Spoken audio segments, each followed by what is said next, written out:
Of the article by Joan McCarter over at dailycoz.com. Multimillionaire with cushy desk job wants you to work until you're 70. All right, who would that be? Well, it turns out it was Angus King, but it's not just him. I mean, you know, Senator Bill Cassidy, the Republican from Louisiana, who's 65.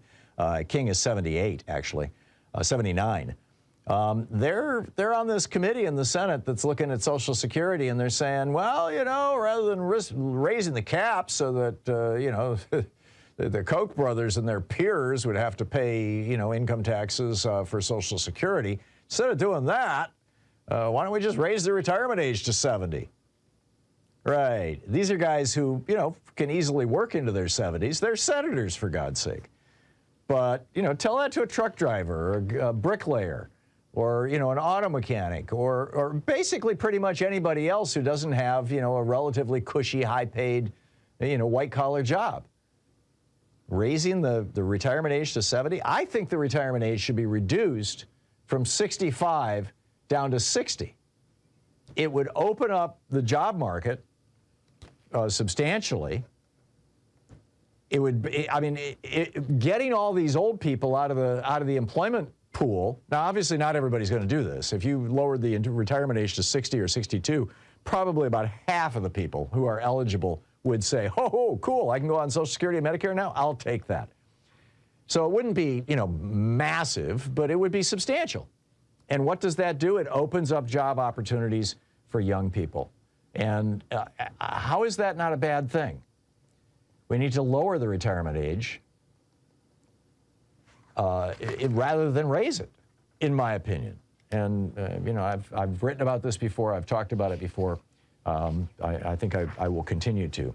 Also, another weird one. This is a crazy alert. Down in Georgia, I used to live in Atlanta. Louise and I lived in the suburbs of Atlanta. We lived in Marietta and Roswell for a total of, I think, either 11 or 13 years. I keep messing up my math on that, but a year of that we spent in Germany. But there's this neighborhood which is basically North Atlanta that's called Buckhead. And it's where the wealthy, by and large, white people, there are some people of color who live there, but it's largely a wealthy white enclave. And when we lived there, I remember there was the fireworks, the 4th of July fireworks were always shot, or the best ones in town anyway, were shot out of Buckhead. Or maybe there was just the nearest for us, I don't know, because Marietta is right next door, which is where we lived. And which was a racially mixed community, still is.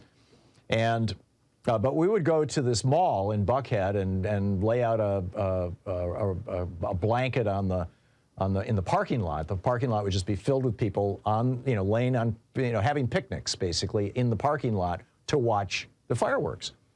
And the thing that kind of chafed me was that you couldn't get there from downtown unless you had a car, because Buckhead chose not to have MARTA, the mass transit system, run all the way out to Buckhead back when they were putting this stuff together, when Atlanta was putting together their light rail system, because they didn't want those people from Atlanta coming out to Buckhead. And I believe it's still the situation. I may be wrong, but it's the same thing with Georgetown in Washington, D.C. Georgetown didn't want the riffraff coming into town, and so you can't take the what is it, the M, the T. I used to live there. Whatever the name of that rail system in the metro, it's called the metro in D.C. That you couldn't take that out there. So now you've got this Republican congressman, Randy Robertson, who actually represents a small town 100 miles away from Atlanta. But it's an all-white area, or a largely white area. And so he's kind of siding with the white people in Buckhead, saying that he's introduced legislation in the Georgia legislature to secede from Atlanta, to separate Buckhead from Atlanta.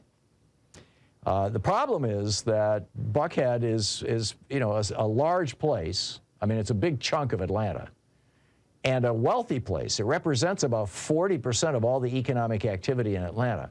So if Buckhead were to pull itself out of Atlanta, it would cripple Atlanta, and Atlanta it would cripple the rest of Atlanta. I mean, Buckhead right now is part of Atlanta, but it would cripple the part of Atlanta that is mostly black, which in my opinion is obviously the intent of this legislation. And it's just another example of, you know, racism on display in the GOP. It's really quite astonishing. You know, the Republicans, back when most of the people who received government benefits were white people, prior to 1965, when black people couldn't vote in much of the United States, when black people didn't have access to many resources in the United States, when you had segregated lunch counters and segregated hospitals and segregated, you know, everything.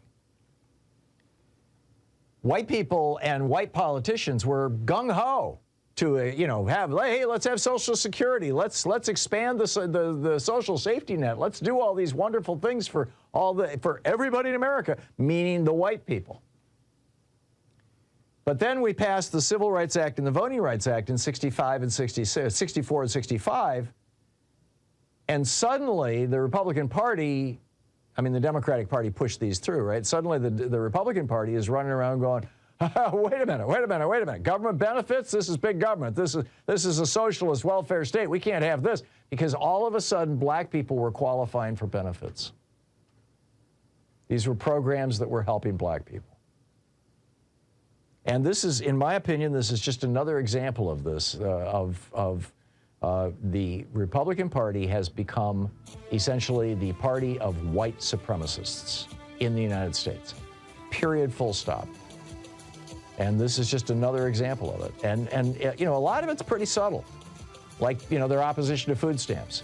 Food stamps were great when it was just white people getting them. But now, oh, no, we can't have that.